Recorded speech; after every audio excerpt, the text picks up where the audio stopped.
صالح وایي په سینه سل مرمۍ خورم خو له ټاکنو پرته د واک لیږد نه منم. سلام، وخت مو بخیر. که غواړئ په دې باب پوره او کره معلومات ترلاسه کړئ ویډیو تر پایه وګورئ. د ولسمشر لومړی مرستیال امرالله صالح وایي چې په سلو مرمیو وژل کېدو او مرګ ته حاضر دی، خو دا نشي منلی چې په افغانستان کې د ټاکنو له لارې د برخلیک ټاکنې اصل، ولسواکي، دیموکراسي او نور ارزښتونه زیانمن شي.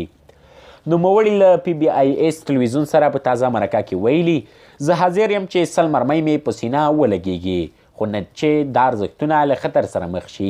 امرالله صالح په دې مرکه کې دا هم ویلي چې تر دې وړاندې د دغو ارزښتونو د دفاع او واکمنولو لپاره جنګېدلی او که اړتیا شوه بیا به په همدې موخه وجنګېږي.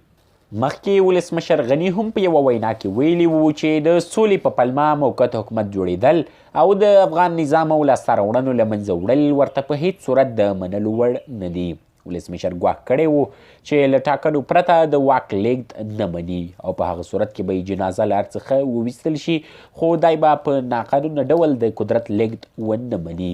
افغان حکومت ټینګار لري چې سولې ته قرباني ورکوي، خو په هغه صورت کې چې طالبان وکي سولې ته خپله عملي اراده ثابته او په دې اړه تضمین ورکړي. د ولسمشر دویم مرستیال سرور دانش ویلي چې دوی د تلپاتې سولې د راتلو لپاره حاضر دي، څو وخت نه مخکې ټاکنې ترسره او د ټاکنو له لارې واک انتقال کړي. وسلهوالو طالبانو بیا په دې اړه څه نه دي ویلي.